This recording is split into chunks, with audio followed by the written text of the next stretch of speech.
नमस्ते सबैजनालाई। आजबाट सुरु गर्दैछौँ हामी AutoCAD।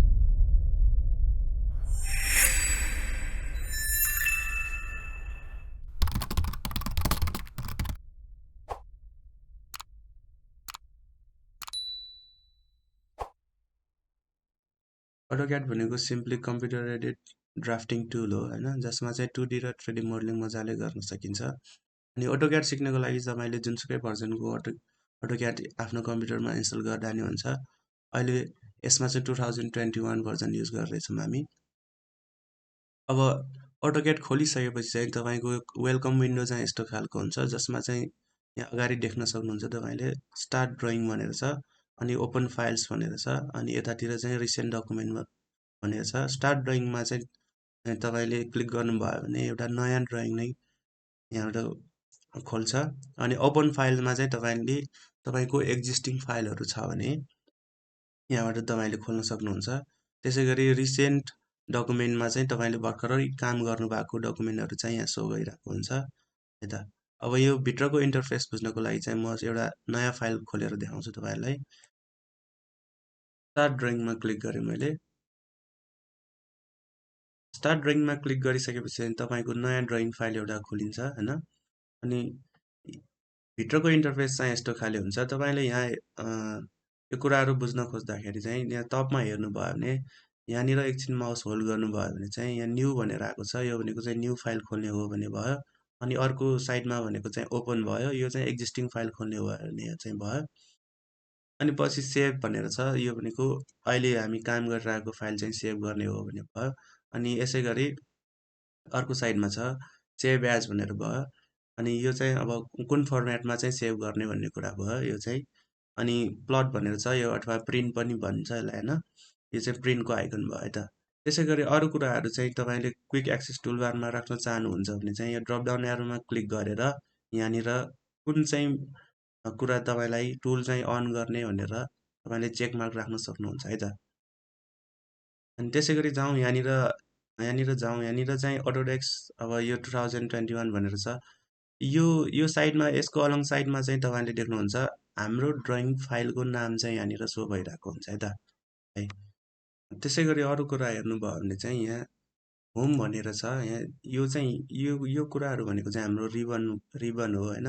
यो होम रिबनमा चाहिँ हामीले ड्र, मोडिफाई, एनोटेट यो डिफ्रेन्ट कुराहरु चाहिँ हेर्न सक्छौं।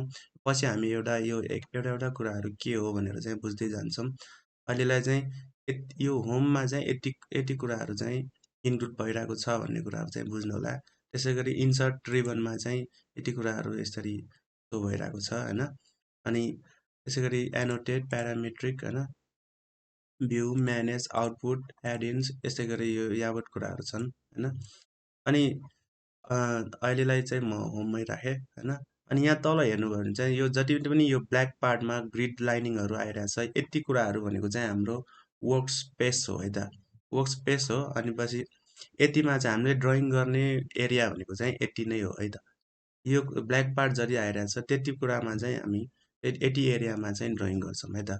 जस्तै तपाईले यहाँ हेर्नुभयो भने चाहिँ यहाँ वर्क स्पेसमा तपाईको बीचमा प्लस जस्तो आइकन आइरहेछ, जसमा चाहिँ बीचमा एउटा स्क्वायर जस्तो बक्स छ। यो स्क्वायर जस्तो बक्स भनेको चाहिँ यो पिक बक्स हो, जसले चाहिँ हामीले सेलेक्ट र अनसेलेक्ट गर्ने कुराहरु गर्छौं है। अनि यो जुन प्लस जस्तो जुन लाइनिङहरु छ त्यो चाहिँ क्रस हेयर भन्छौं हामी है त। अनि अब यसको सेटिङ चाहिँ तपाईले मिलाउन सक्नुहुन्छ सिम्पली। यसको सेटिङ मिलाउनको लागि चाहिँ राइट क्लिक गरेर अप्सनमा जानु होला।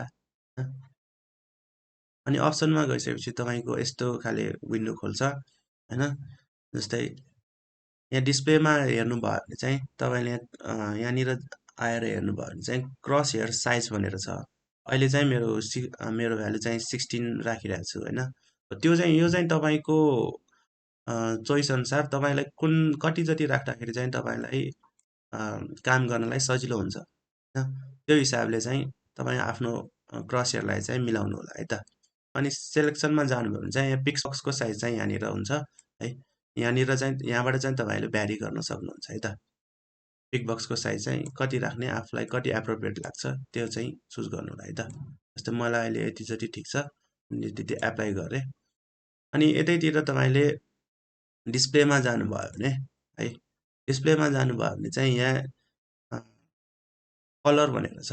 कलरमा क्लिक गर्नुभयो भने चाहिँ यो हाम्रो वर्क स्पेसको कलर चाहिँ यहाँबाट चेन्ज गर्न मिल्छ। जस्तै अहिले रिसेन्टली हाम्रो ब्ल्याक भइरहेछ होइन, व्हाइट राख्न खोज्यो भने जस्तै एप्लाई एन्ड क्लोज गरेर होइन, यस्तो व्हाइट कलरको हाम्रो वर्क स्पेस चाहिँ आयो कि ड्रइङ सिट। ठिक छ है, यस्तो चाहिँ चेन्ज गर्न सक्नुहुन्छ तपाईँले ब्याकग्राउन्ड कलर है त। अहिले म चाहिँ ब्ल्याकै राखेँ है त, ट्राई गरेँ, ओके गरेँ। यति भइसकेपछि चाहिँ अब यहाँ लेफ्ट बटममा हेर्नु भने यहाँ जुम इन जुम आउट गर्नु भने व्हिल बटन चलाउनु भयो भने चाहिँ यहाँनिर एक्स्ट्रा वाइ एक्सिस देख्नुहुन्छ। अब यसलाई चाहिँ हामी युसिएस भन्छौँ, जसको चाहिँ फुल फर्म हो युजर कोअर्डिनेट सिस्टम है त। यो चाहिँ बाई डिफल्ट चाहिँ एउटा स्पेसिफिक यसरी लोकेसनमा बसिरहेको हुन्छ। अब यसको ओरिजिन चाहिँ हामीले चेन्ज गर्न मिल्छ होइन।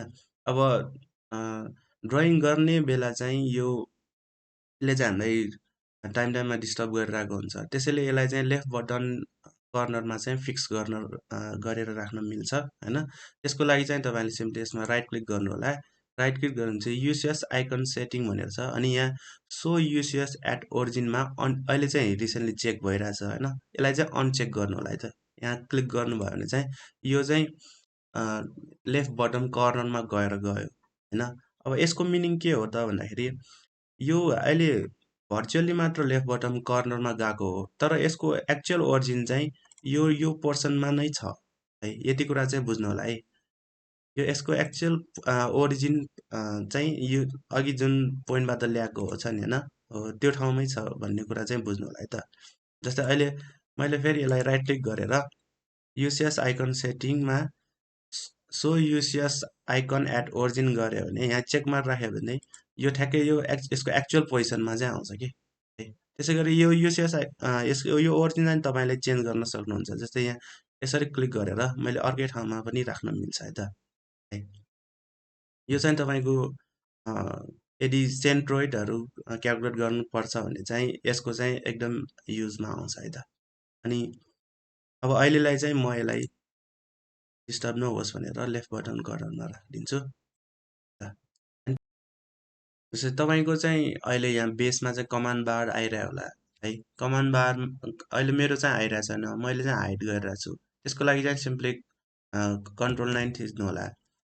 कन्ट्रोल 9ले चाहिँ तपाईँको कमान्ड बार चाहिँ हाइड र अनहाइड हुन्छ है त।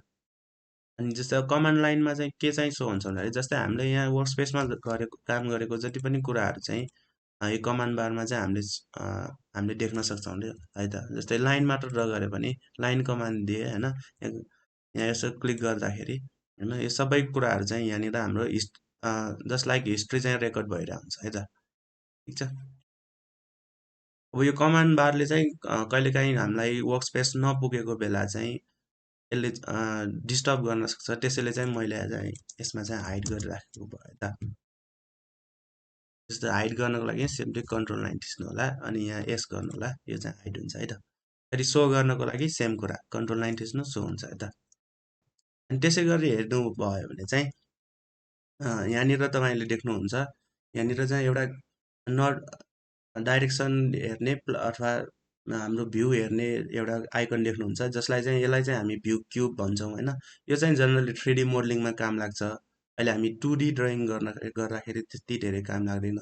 जस्तै यहाँनिर अहिले चाहिँ रिसेन्टली टप भ्यू भनेर देखाइरहेछ होइन, टप भ्यू भनेर देखाइरहेछ। अब यो भ्यू चाहिँ चेन्ज गर्न मिल्छ। जस्तै मैले पर्सपेक्टिभ भ्यूमा हेर्ने हो भने चाहिँ यो कर्नरमा क्लिक गरेँ भने यसरी चाहिँ आउँछ कि है त।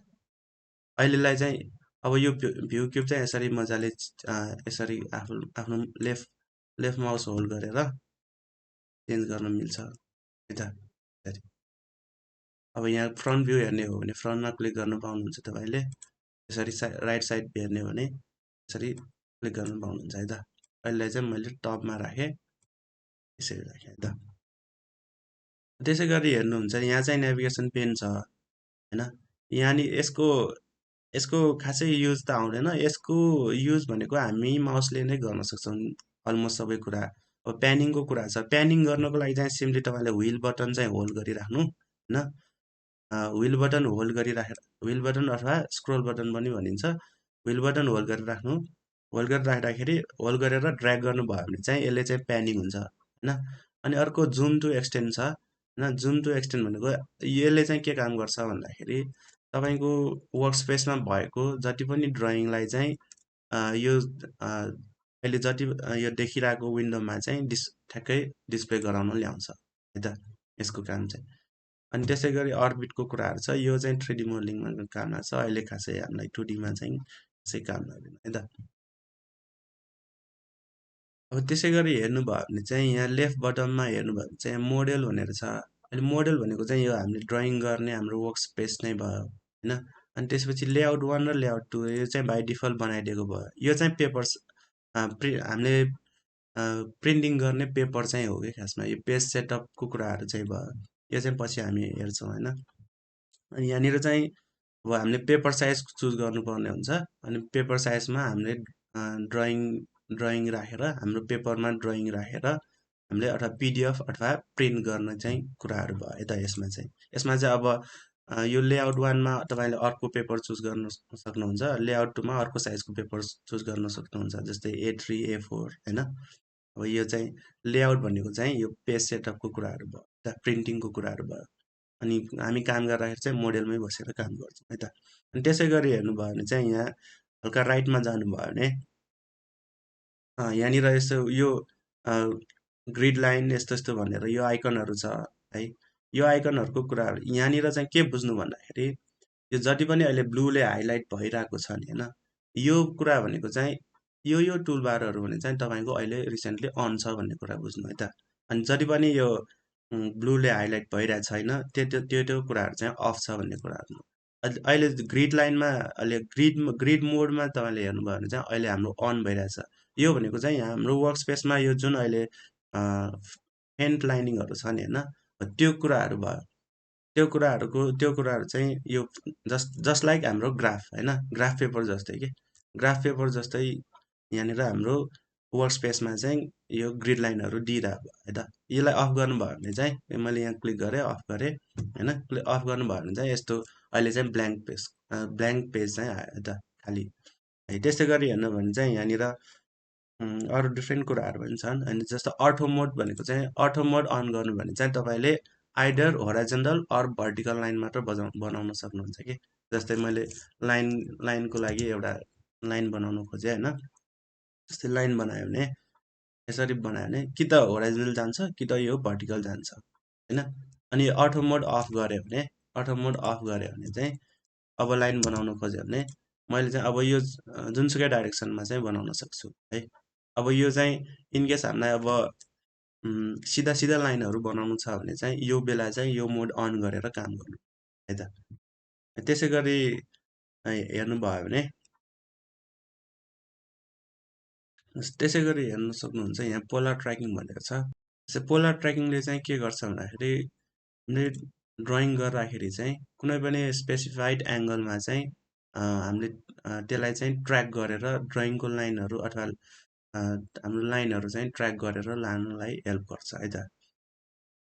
त्यसै गरी हेरौँ यो चाहिँ अब आइसोमेट्रिक ड्राफ्टिङ भयो। यो चाहिँ हाम्रो आइसोमेट्रिक भ्यू अथवा 3D मोडलिङ गर्दाखेरि चाहिँ यो काम लाग्छ, अहिलेलाई चाहिँ हामी चल्नु परेन। फेरि यहाँ अब्जेक्ट स्न्यापको कुराहरू छ। अब्जेक्ट स्न्याप ट्र्याकिङ चाहिँ तपाईँले अन राख्नु होला।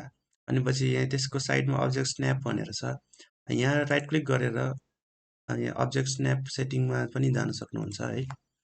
अनि यहाँनिर हेर्नुभयो भने चाहिँ यहाँ हेर्नुभयो भने जस्तो अहिले in point, mid point, centre point होइन, इन्टरसेक्सन यो ब्लु टिकहरू छन् नि, यति कुराहरू चाहिँ मैले ड्रइङ गर्दाखेरि यो चाहिँ यसले अटोक्याडले चाहिँ अटोमेटिक स्न्यापिङ गरिने भयो कि। जस्तै यहाँ अहिले म एउटा लाइन कमान्ड दिन्छु होइन, लाइन कमान्ड दिएर मैले यो यसको मिडतिर लगेँ भने यो ट्रायङ्गल जस्तो आइकन छ नि, यो चाहिँ यसको मिड पोइन्ट भयो कि है। अनि यस्तो स्न्याप भइसकेपछि मैले क्लिक गर्दाखेरि चाहिँ ठ्याक्कै मिड पोइन्टबाट चाहिँ हाम्रो ड्रइङ सुरु हुन्छ। यसले गर्दा के चाहिँ हुन्छ भन्दाखेरि हाम्रो ड्रइङ एकदम एकुरेट चाहिँ हुन जान्छ है त। त्यसैले यसको युज चाहिँ गर्नु होला है। अब यसको युज चाहिँ फेरि तपाईँले यहाँ हेर्नुभयो भने यहाँनिर सबैलाई अन राख्नुभयो भने चाहिँ तपाईँको यदि ड्रइङ चाहिँ धेरै कम्प्लेक्स छ भने चाहिँ त्यो बेला चाहिँ यो अब्जेक्ट स्न्यापले चाहिँ तपाईँलाई डिस्टर्ब गर्न सक्छ है त। त्यसैले चाहिँ चाहिने कुराहरू मात्र तपाईँको कन्डिसन अनुसार चाहिँ अन राख्नु होला है त। ठिक छ। त्यति भइसकेपछि चाहिँ यहाँ हेर्नु पर्दाखेरि अनि अर्को चाहिँ यो अर्को चाहिँ अहिले यहाँ डाइनामिक इनपुट भनेर एकचोटि अन गर्छु। अहिले इनकेस यदि तपाईँको अन गर्दाखेरि यी कुराहरू देखिरहेको छैन भने चाहिँ होइन, यी कुराहरू देखिरहेको छैन भने चाहिँ तपाईँले यहाँ राइट बटनमा यो तिनवटा बार आइकनमा क्लिक गर्नु होइन, अनि यहाँ यतातिर गएर चाहिँ तपाईँले अन गर्न सक्नुहुन्छ है। जस्तो अहिले मेरो चाहिँ डाइनामिक इनपुट भनेर देखाइरहेको छैन, यो चाहिँ मैले एकचोटि अन गर्छु अनि अन गरेपछि यहाँ आयो। हो, यो डाइनामिक इनपुटको काम चाहिँ के भन्दाखेरि जस्तै मैले लाइन कमान्ड दिएँ भने है, यो यहाँ बिचमा हेर्नुभयो भने चाहिँ यहाँनिर मैले एउटा स्पेसिफाई फर्स्ट गर्नु भनेर चाहिँ यहाँ क्लिक गरेँ। अब यहीँनिर चाहिँ मैले भ्यालु दिन पाएँ कि कति डाइमेन्सनको लाइन चाहिँ बनाउने, जस्तै मैले अब हजार युनिटको लाइन चाहिँ बनाउने भए यहाँ यसरी 1000 भनेर इनपुट दिन पाएँ कि है। ठिक छ। अनि यसरी गरेर इन्टर गर्दाखेरि चाहिँ मेरो चाहिँ यो लाइन चाहिँ बन्यो है त। डाइनामिक इनपुटको काम चाहिँ यस्तो भयो है त। ल त्यसै गरी अब ड्रइङ गर्नको लागि चाहिँ सुरुमा हामीले फिक्स गर्नुपर्ने भनेको चाहिँ हामी कुन युनिटमा चाहिँ हामीले ड्रइङ गर्ने भन्ने कुरा चाहिँ हामीले फिक्स गर्नुपर्ने हुन्छ होइन। अब त्यो युनिट चाहिँ हामी AutoCAD-मा कसरी मिलाउँछौँ भन्ने कुरा हेरौँ है त। जस्तै युनिट मिलाउनुको लागि चाहिँ तपाईँले सिम्पली युएन भनेर टाइप गर्नु अनि यहाँ युनिट भनेर सो हुन्छ, सिम्पली इन्टर गर्नु। युएन इन्टर गरिसकेपछि तपाईँले अब यहाँ हामीले लेन चाहिँ केमा राख्ने त भन्ने कुरा सोध्छ यहाँ टाइपमा चाहिँ होइन। टाइपमा अब डेसिमल पोइन्टमा राख्ने हो भने चाहिँ डेसिमल सेलेक्ट गर्नु होला। अब प्रिसिजन भनेको चाहिँ तपाईँलाई थाहा नै होला, यो चाहिँ कति प्रिसाइजले चाहिँ काम गर्ने भन्ने कुरा अब जस्तै अहिले मैले मिटरमा राखेर 0.000 राख्यो भने चाहिँ यसले चाहिँ 1 mm सम्म एकुरेटली काम गर्ने भयो है त।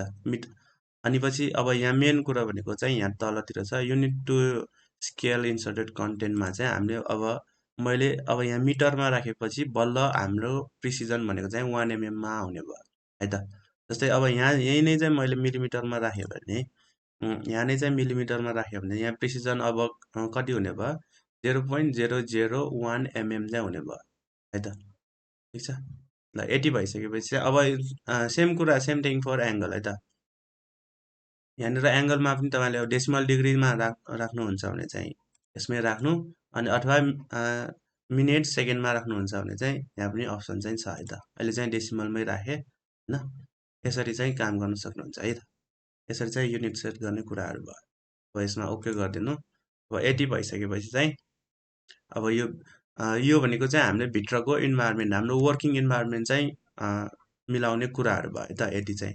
अब 80 भइसकेपछि चाहिँ हामी अब नेक्स्ट क्लासमा चाहिँ 2D ड्रइङ चाहिँ सुरु गर्छौँ है त। ल आजलाई धन्यवाद।